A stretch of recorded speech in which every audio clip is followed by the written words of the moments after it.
Bismillahirrahmanirrahim. Assalamualaikum warahmatullahi wabarakatuh. Waalaikumsalam warahmatullahi wabarakatuh. Alhamdulillahi rabbil alamin. Wa bihi nasta'inu ala umuri dunya waddin. Wa ala alihi wa ashabihi ajma'in. Amma ba'du, wa qala Allah ta'ala fi kitabihil karim, ya ayyuhalladzina amanu taqullaha haqqa tuqatih wa la tamutunna illa wa antum muslimun. Wa qala ta'ala aidan, ya ayyuhan nasu taqu rabbakumul ladzi khalaqakum min nafsin wahidah wa khalaqa minha zawjaha wa bassa minhuma rijalan katsiran wa nisaa'a wattaqullaha alladzi tasaaluna bihi wal arham innallaha kana 'alaikum raqiba. Ya ayyuhalladzina amanu taqullaha wa qulu qawlan sadida yuslih lakum a'malakum wa yaghfir lakum dunubakum wa man yuti'illaha wa rasulahu faqad faza fawzan 'azima. Wa qala Rasulullah sallallahu alaihi wa ala alihi wasallam, fa inna asdaqal hadisi kitabullah wa khairul hadi hadi Muhammadin sallallahu alaihi wasallam wa syarrul umuri muhdatsatuha fa inna kulla muhdatsatin bid'ah.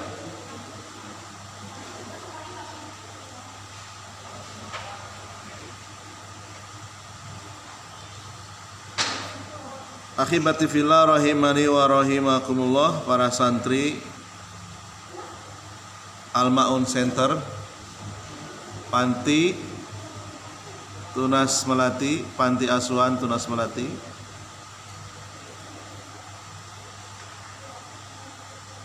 Muhammadiyah,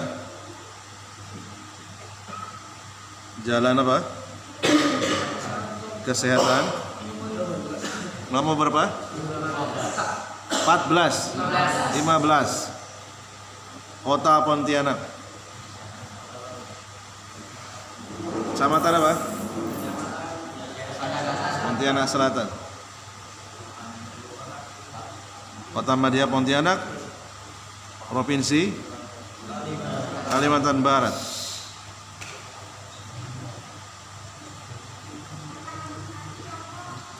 Kita melanjutkan kembali pembacaan kitab penjelasan 4 kaidah yang disusun oleh Asy-Syaikh Profesor Dr. siapa? Shalih Al-Fauzan. Kita masuk ke kaidah yang ketiga. Di pertemuan yang lalu sudah kita singgung secara ringkas kaidah yang ketiga, bahwasanya Nabi Muhammad SAW diutus oleh Allah kepada manusia yang mayoritas mereka adalah orang-orang musyrik di Mekah dan sekitarnya. Minhum man ya'budu al-malaikata. Sebagian orang musyrik sesembahan mereka adalah malaikat. Malaikat disembah. Wa minhum man ya'budu syamsa wal qamara. Sebagian dari mereka ada yang menyembah matahari dan bulan. Wa minhum man ya'budul asnama. Sebagian ada yang menyembah berhala. Wal ahjaro, batu-batu, wal asjaro, pohon-pohon. Wa minhum man ya'budu al-auliya'a, sebagian ada yang menyembah para wali. Ya. Dia menyembah wali bukan hanya di Saudi Arabia, bukan hanya di Mekah dan sekitarnya. Mungkin di negeri kita pun ada, mungkin ya. Mudah-mudahan tidak ada. Wassolihina, dan menyembah orang-orang soleh, wali dan orang-orang soleh yang telah wafat.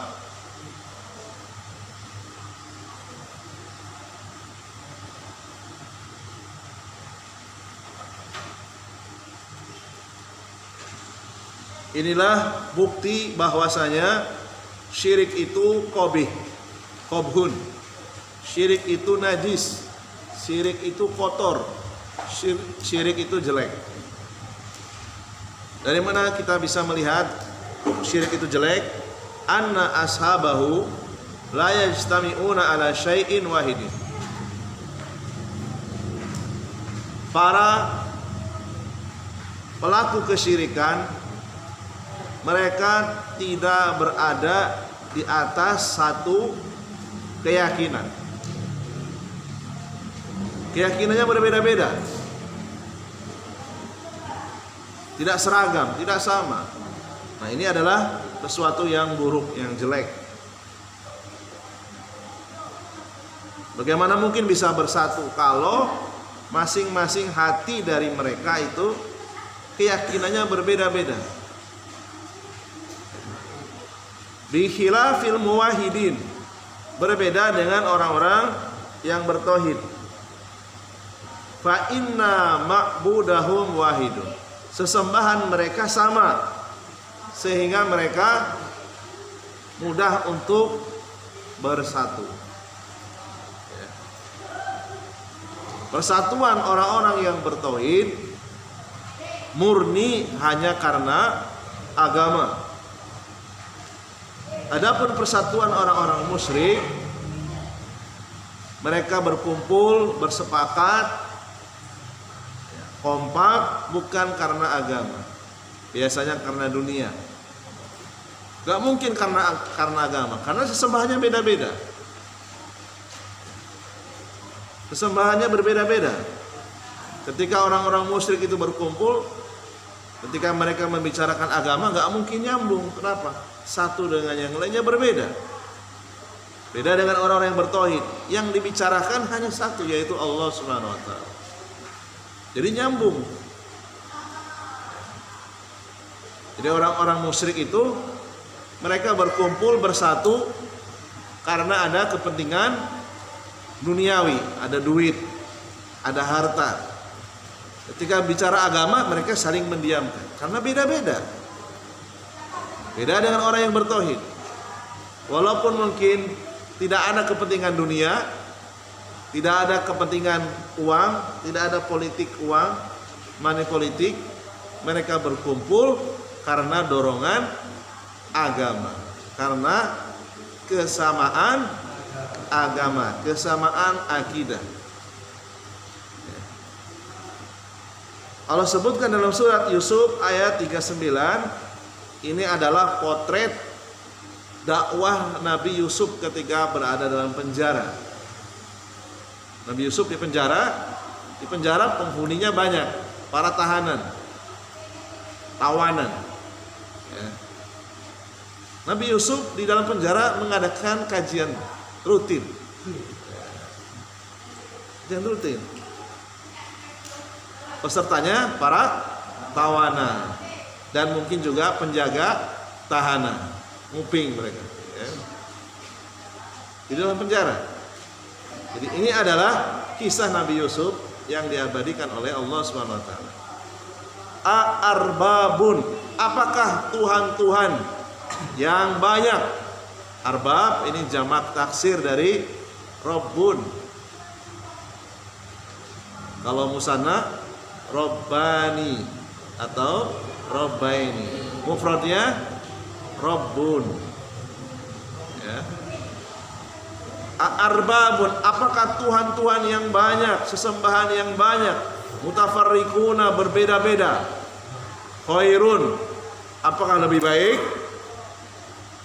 amillahul wahidul qahar atau hanya sesembahan satu saja, yaitu yang bernama Allah al-wahidul qahar, zat tunggal al-qahar yang maha perkasa.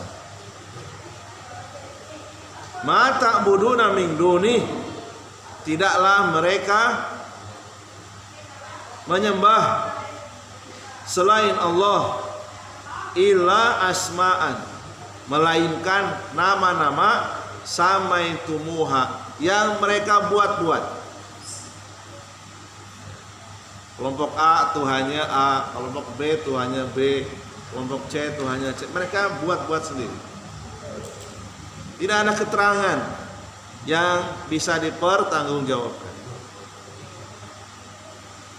Famin salbiyati syirki wa abatilihi anna ahlahu mutafarriquna fi ibadatihim.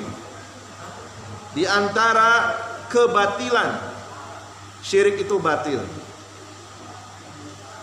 para penyembahnya, para penganutnya itu berbeda-beda sesembahan mereka. La yajma'una dobitun, mereka tidak ada satupun kaedah yang bisa mengumpulkan mereka.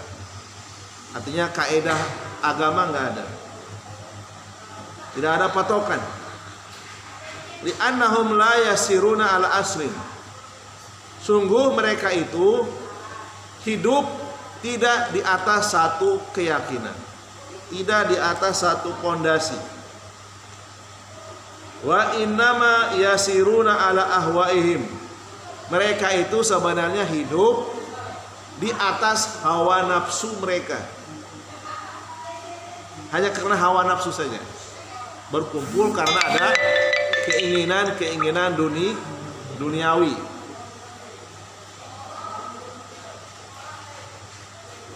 Wa du'ayati mudallilina, karena ada seruan yang menyesatkan manusia. Mereka memanggil manusia untuk berkumpul, tapi dalam rangka untuk menyesatkan.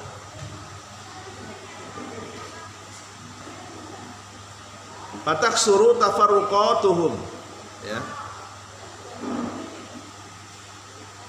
Jadi banyak perpecahan di antara mereka, banyak berkelompok-kelompok, ya. Perpecahan mereka karena apa tadi?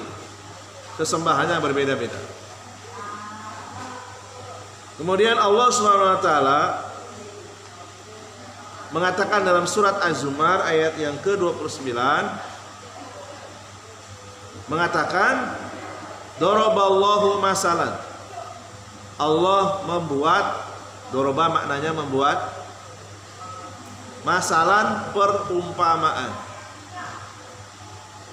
Rajulan, seorang laki-laki, fihi syuraka'u, memiliki banyak majikan, mutasyakisuna, masing-masing majikan perintahnya berbeda-beda, keinginannya berbeda-beda, ya. Ini perumpamaan orang musyrik. Kelompok A majikannya A, kelompok B majikannya B, kelompok C majikannya C, ya. Mutasyakisun.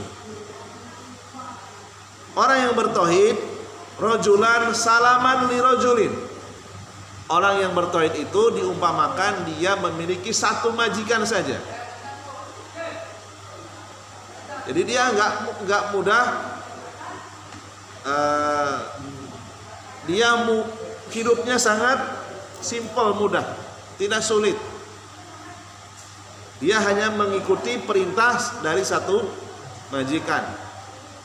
Adapun orang-orang yang berbuat syirik, majikannya banyak, Tuhannya banyak.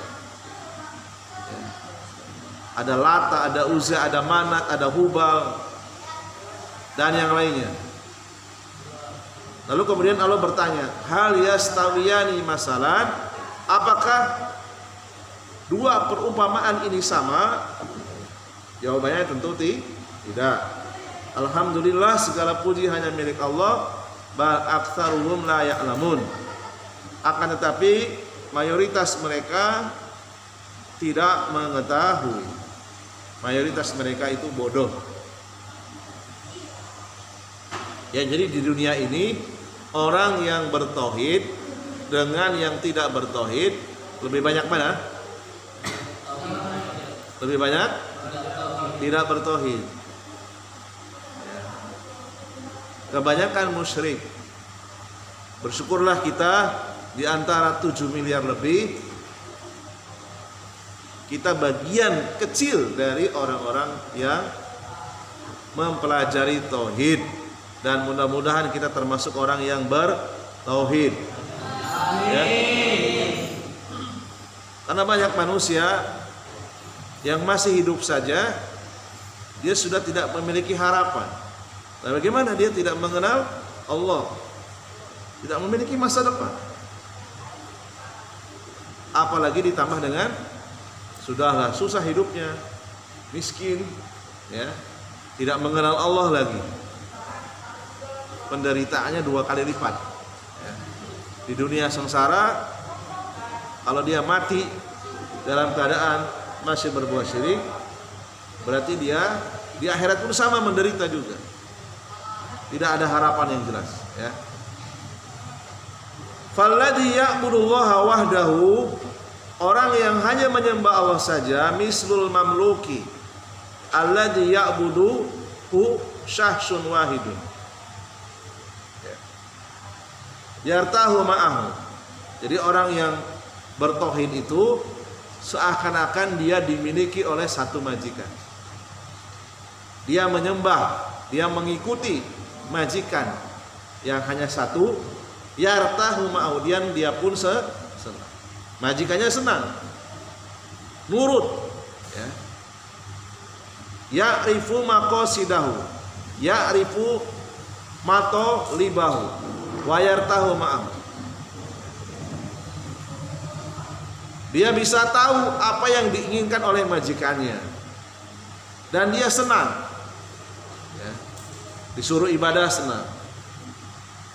Lakinnal musyrika mislul ladzi lahu iddatun malikin. Perumpamaan orang musyrik itu seperti orang yang memiliki banyak majikan. Mayadri man yurdo minhu. Dia tidak bisa mengetahui karena saking banyaknya majikannya apa yang harus dia lakukan, apa yang disenangi oleh majikannya. Kullu wahidin lahu hawa. Setiap satu majikan memiliki keinginan yang tak sama. Kullu wahidin lahu talabu. Setiap satu majikan memiliki permintaan yang berbeda. Kullu wahidin lahu rabbatu.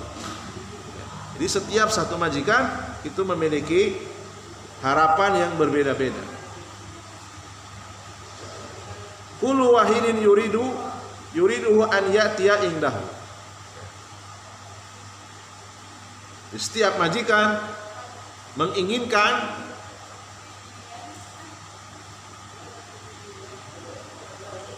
dirinya mendatangi setiap majikan. Coba bayangkan, ada satu orang, dia punya 2 majikan saja.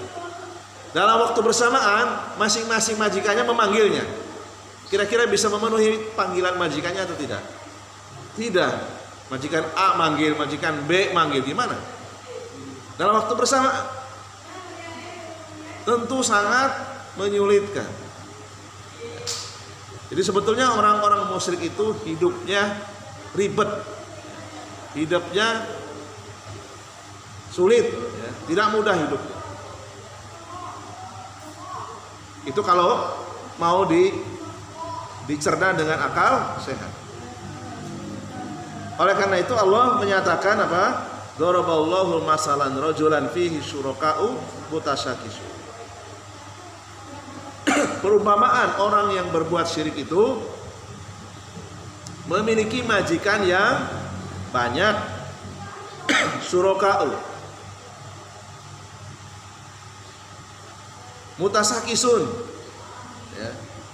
Keinginannya berbeda-beda. Yakni yamlikuhu iddatu ashkhas. Dia memiliki banyak majikan. La yadri man yurda minhu. Dia tidak tahu apa yang diinginkan oleh para majikan. Wa rajulan salaman, beda dengan orang yang bertauhid. Dia seperti seorang laki-laki yang dimiliki oleh satu majikan. Malikuhu syahsun wahidun. Majikannya hanya satu. Hada yartahu ma'ahu. Dan dia pun senang dengannya. Inilah perumpamaan Allah SWT di dalam Al-Quran, perbedaan antara musyrik dan muwahhid. Hada mislu darabahullahu lil musyriki walil muwahhid.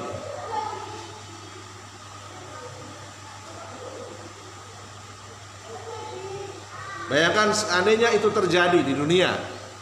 Anda kerja menjadi anak buah, bekerja dengan bos A, bos B, bos C. Tidak mungkin terjadi. Ya, tidak mungkin terjadi. Pagi sampai siang majikannya beda-beda. Beda kalau misalnya putus kerja dengan A, selesai pindah ke majikan lain. Beda itu kasusnya. Ini enggak dalam waktu bersamaan. Setiap majikan menginginkan di waktu yang sama, enggak mungkin. Ya enggak mungkin terjadi. Ya.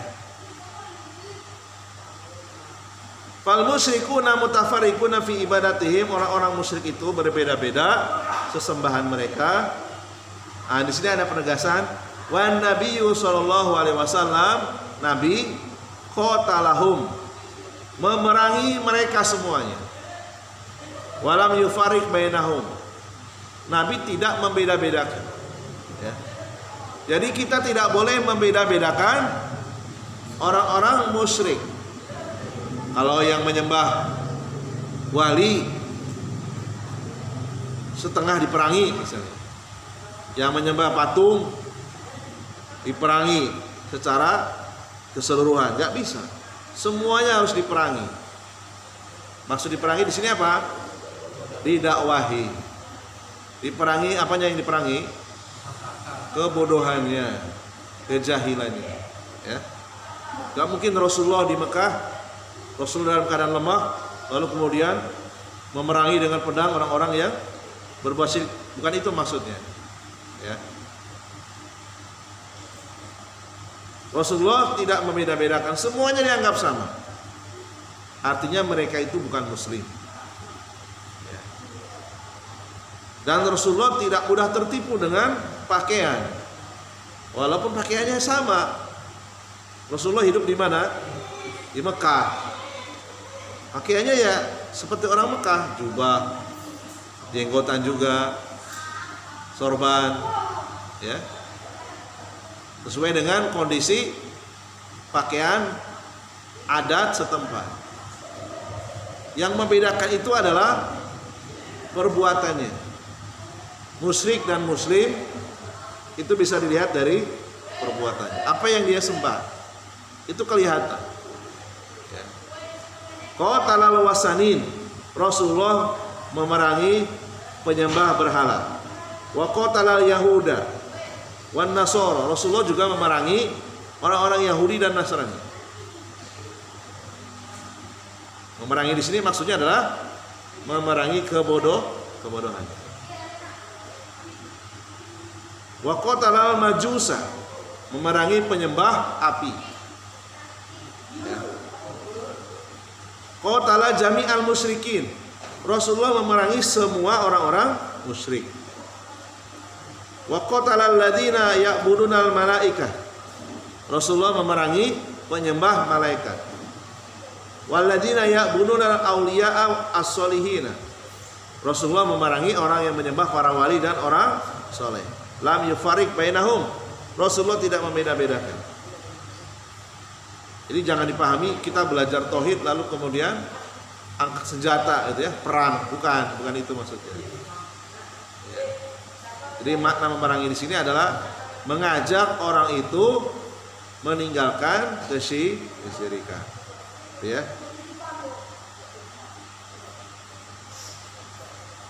Fahada fihi radun 'alal ladina yaquluna alladhi ya'budu sanama laisa mislu alladhi ya'budu rajulan shalihan wa malakan minal malaika. Kaidah yang ketiga ini, perhatikan. Ini adalah radun. Apa itu radun? Maknanya bantahan. Bantahan kepada orang yang membeda-bedakan penyembah batu dan penyembah orang soleh itu tak sama. Maka kita bantah dengan kaidah yang ketiga ini. Ya. Li'anna haula'i ya'buduna asjaran wa asjaran ya'buduna jamadatin. Mereka mengatakan penyembah batu dan pohon itu kan yang disembah benda mati. Ya. Itu alasan mereka. Amal ladzi ya'budu rajulan sholihan wa waliyan min auliyaillah laisa mislu ladzi ya'budul asnam. Adapun orang yang menyembah orang soleh, menyembah para wali, tak sama, tak boleh disamakan dengan penyembah berhala. Kalau berhala itu kan benda mati, patung itu benda mati. Ya. Maka kita bantah dengan kaidah yang ketiga tadi. Ya, Rasulullah memerangi semuanya. Rasulullah tidak membeda-bedakan. Wa yuriduna bidzalika anal ladina ya'budul qubur al-an yahtalifu hukmuhu anil ladzi ya'budul asnam. Orang-orang di zaman sekarang ada ya yang menyembah kuburan. Mereka menghendaki hukum menyembah penghuni kubur dengan menyembah patung itu beda. Fala yukafar, jangan dikafirkan penyembah wali yang sudah mati, penyembah orang soleh yang sudah mati. Fala yukafar, jangan dikafirkan. Wala yu'tabaru amaluhu hada syirkan, jangan dianggap amal perbuatannya syirik. Wala yajuju qitaluhu, tidak boleh memerangi mereka. Nah, itu yang diinginkan oleh para penyembah kubur. Gak sama yang disembah ini wali Allah, orang soleh. Sementara yang ini yang disembah patung. Jangan disamakan dong. Ya, yang diperangi yang menyembah patung saja. Yang menyembah wali, yang menyembah orang soleh jangan diperangi. Ya.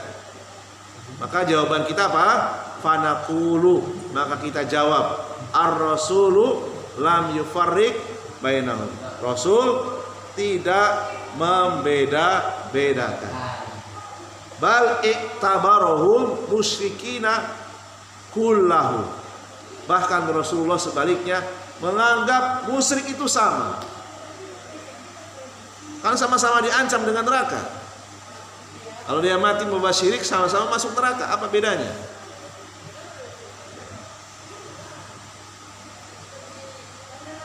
Wastahalla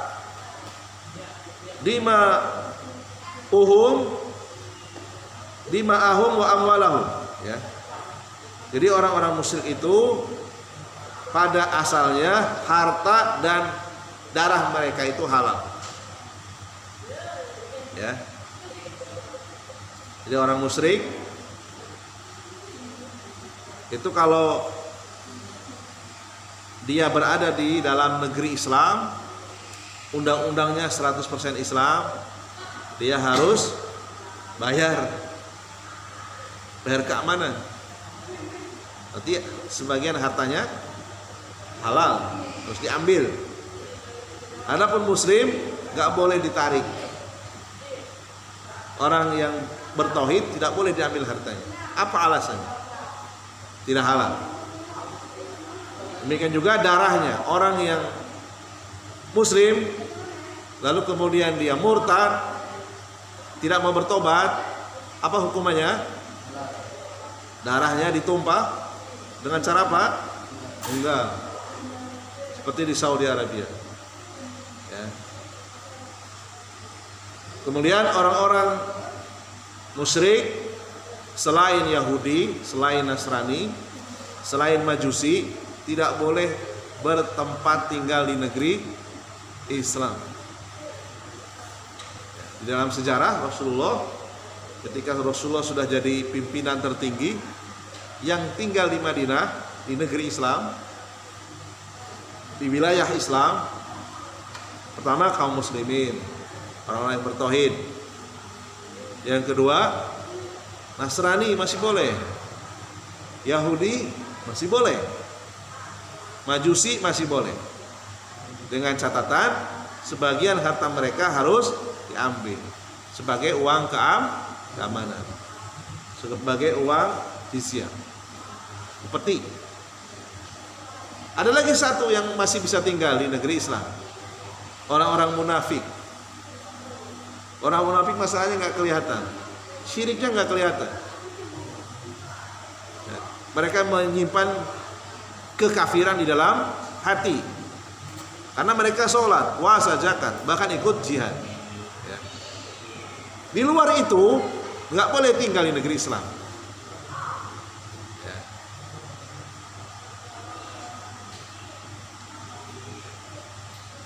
Waladina ya'buduna al-masiha, siapa al-masih di sini? Al-masih Nabi Isa. Orang yang menyembah Nabi Isa. Wal masihu Rasulullah. Nabi Isa termasuk utusan Allah. Wa ma'a hadza qatalahu. Meskipun demikian, meskipun orang itu menyembah Nabi Isa, tetap Rasulullah memerangi mereka, mendakwahi mereka untuk kembali kepada tauhid. Wal yahudu, orang-orang Yahudi siapa yang disembah? Ya'buduna Uzair, mereka menyembah Uzair. Uzair itu diyakini sebagai anaknya Allah. Hampir mirip dengan Nasrani. Nasrani, Nabi Isa atau dalam bahasa mereka apa? Yesus itu anak Tuhan, ya. Hampir mirip. Wa huwa min anbiya'ihim. Uzair ini juga termasuk di antara para nabi.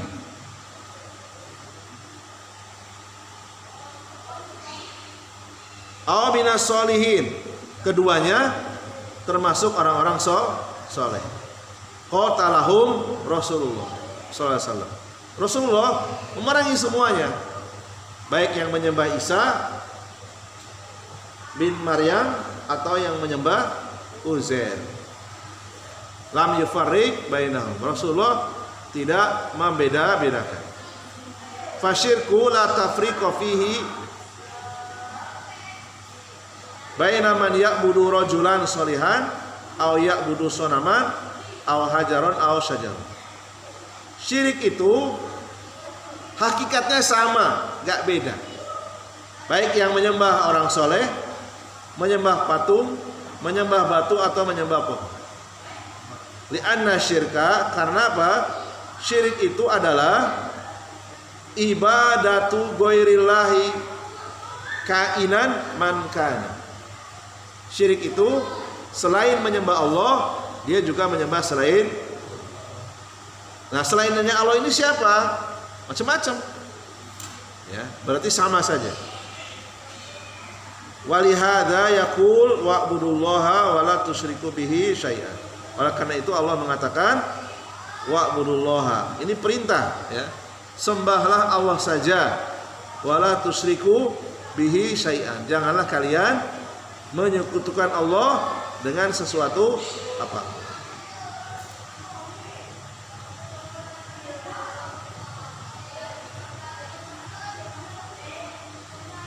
Kata syai'an dalam ayat ini An-Nisa ayat 36 fi siyaqin nahi ta'ummu kulla syai'in, mencakup larangan apa saja selain Allah.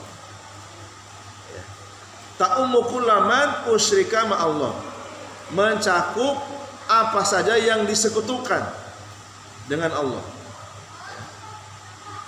Azza wa Jalla minal malaikati, baik Allah disekutukan dengan malaikat, warusuli disekutukan dengan para rasul, wassolihin orang-orang soleh, wal aulia para wali, wal ahjar, apa ahjar? Batu, wal asjar pohon-pohon. Nah ini dalilnya ya. Ini dalil kaidah yang ketiga. Mana dalilnya kalau Rasulullah memerangi semua orang musyrik? Dalilnya ini. Al-Baqarah 193. Wa qatiluhum. Allah yang menyuruh, wahai Rasul, perangi mereka semuanya. Hatta la takuna fitnah, sampai tidak ada lagi fitnah. Wa yakuna dinulillah, sampai semua ibadah lillah, hanya untuk Allah saja. Ya. Ini dalil yang sangat kuat, dalilnya Al-Quran, tidak bisa dibantah. Ya. Bahwasanya orang-orang musyrik itu diperangi semuanya oleh Rasul. Siapa yang menyuruh? Allah sendiri. Ini bentuknya kata kerja perintah. Qatil, qatil, qatila, qatilu. Qatilu, perangi mereka.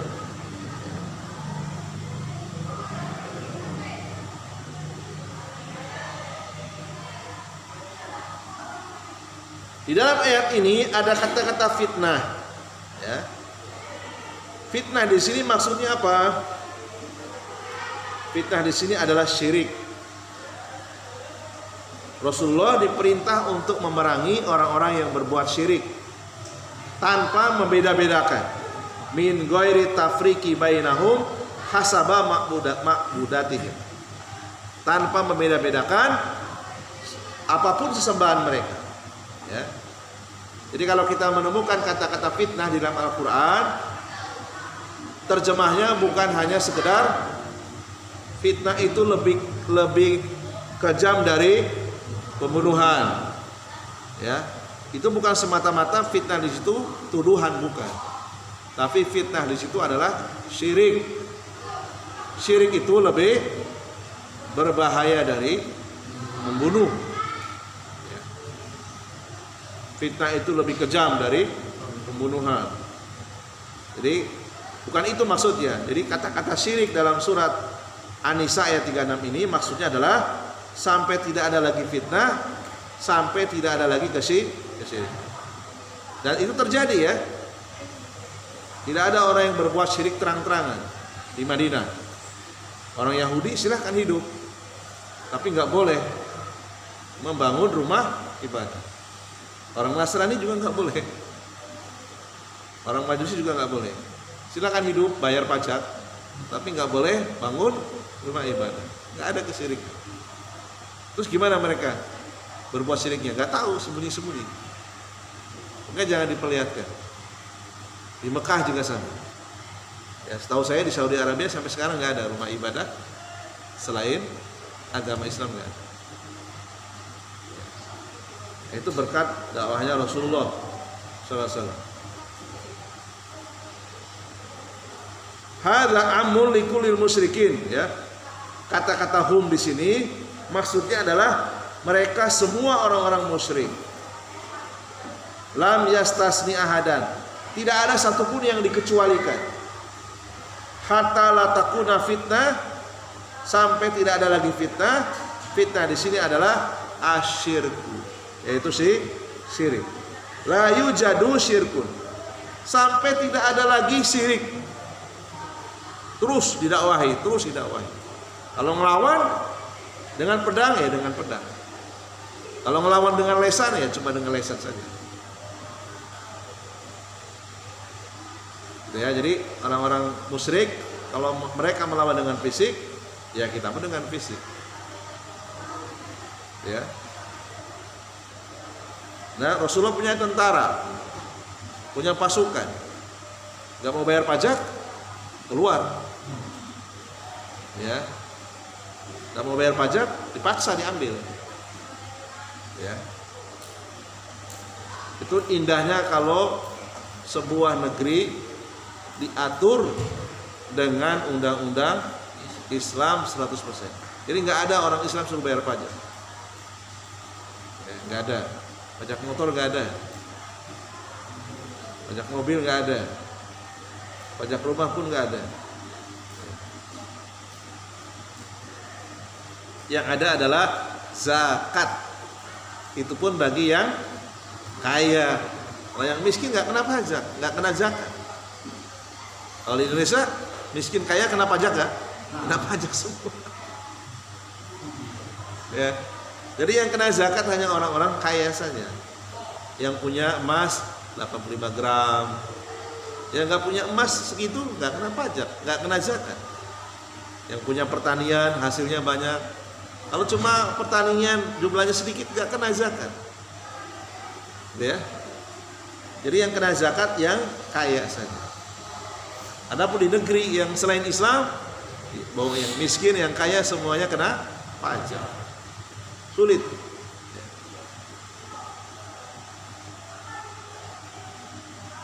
Jadi fitnah yang dimaksud dalam surat An-Nisa tadi adalah syirik. Sawaun asyirku fil aulia, sama saja syirik yaitu yang disembah para wali, orang soleh, batu, pohon, matahari atau bulan. Tidak dibeda-bedakan. Wa yakuna dinu lillah, apa maksudnya? Takunul ibadatu kulluha lillah. Seluruh ibadah itu hanya diserahkan kepada Allah. Jadi dakwah itu targetnya apa? Agar semua manusia menyerahkan ibadah lillah, hanya untuk Allah. Ya. Laisa fiha syarikatun li ahadin. Tidak ada satu sekutu pun. Ya. Li ahadin kainan mankan. Fala farqa baina syirki bil auliya wasolihin. Jadi tidak ada pembedaan antara syirik dengan wali, dengan orang soleh, dengan batu, pohon, bahkan dengan setan sekalipun. Ya. Biasanya kita sampai jam berapa? 8:30 ya? Ini banyak ngantuk itu, bangunkan itu. Ya.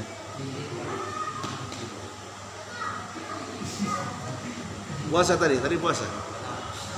Puasa ya. Bangunkan. Cuci muka. Jangan bersandar. Ya. Jangan bersandar. Saya juga enggak bersandar.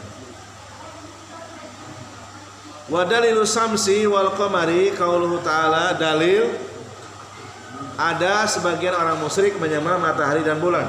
Kita ulangi lagi ya. Walaupun minggu lalu sudah disinggung.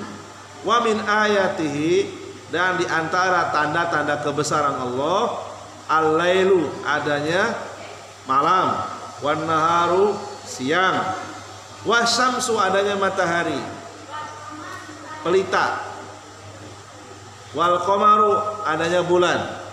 La tasjudu, janganlah kalian menyembah, sujud, lisyamsi, kepada matahari, wala lil qamari, dan kepada bulan. Fusilat ayat 37. Ya. Ayat ini memberitahukan kepada kita, berarti ada orang musyrik penyembah matahari dan bulan. Yang memberitahukan Al-Quran. Gak mungkin Al-Quran bohong. Al-Quran kalamullah, ucapan Allah. Ya, jadi kalau ada yang mengatakan gak ada itu yang menyembah matahari dan bulan, iya, di sini mungkin gak ada, di tempat lain ada.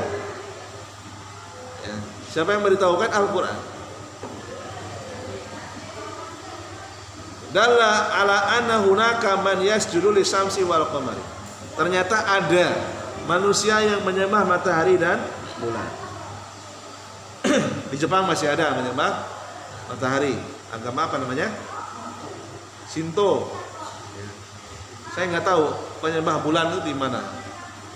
Nanti di searching aja kalau di Google ya. Penyembah bulan. Ya. Walihada naha Rasulullah anis salati inda tulu'i syamsi wa inda ghurubiha. Ini ada hubungannya. Nabi melarang sholat ketika matahari sedang terbit, setelah subuh itu. Ya. Demikian juga ketika tenggelam. Jadi matahari keluar dari ufuk timur, itu nggak boleh kita sholat. Tidak boleh melakukan sholat mutlak, sholat sunnah yang tidak terikat waktu. Misalnya kita di rumah mau sholat sunnah mutlak, pas berbarengan dengan matahari terbit, nggak boleh lanjutkan.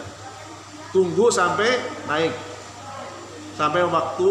sampai masuk waktu duha baru. Waktu suruk ya, waktu suruk kan ada itu di kalender atau di penanggalan atau di satelit juga ada. Di Pontianak mungkin sekitar jam 6 kurang atau jam 6 lewat itu ada itu. Waktu suruk, waktu awal masuk duha.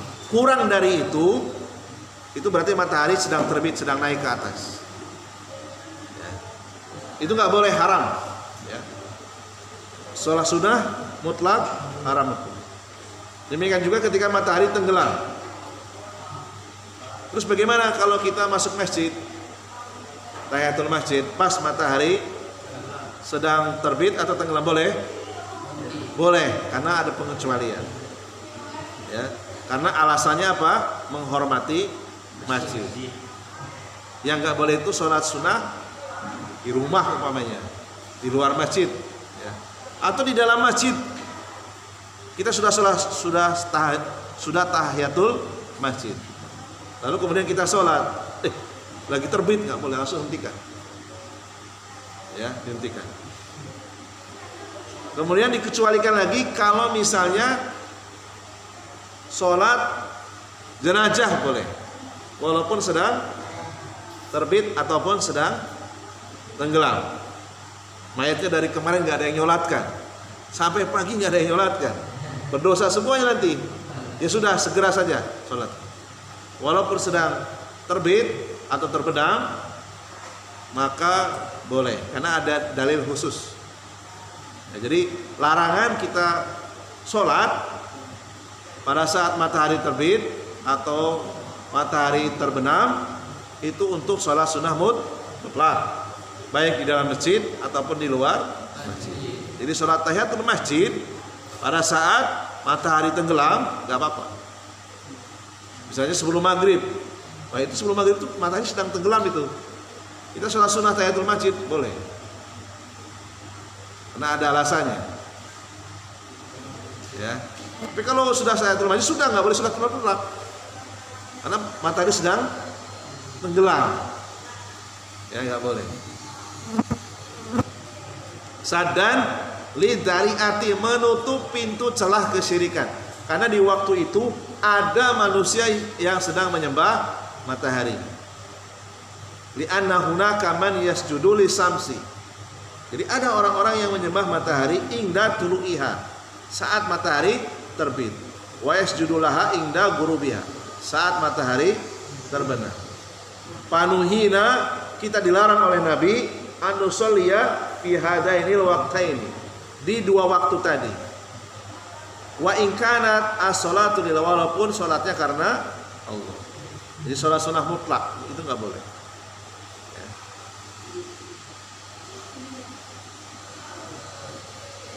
Ya, karena apa? Musyabihatun, karena ini menyerupai perbuatan orang-orang musyrik. Kita dilarang saddan lidariati, untuk menutup celah allati tufdi ila syirki, yang bisa menarik kepada perbuatan syirik. Ya. Wa Rasul ja'a bin nahyi, Rasulullah melarang anis syirki, dari perbuatan syirik. Wa saddan lidari sadda daroihi al-mubdiyati ilahi, dalam rangka untuk menutup celah yang bisa menyeret kepada kesyirikan.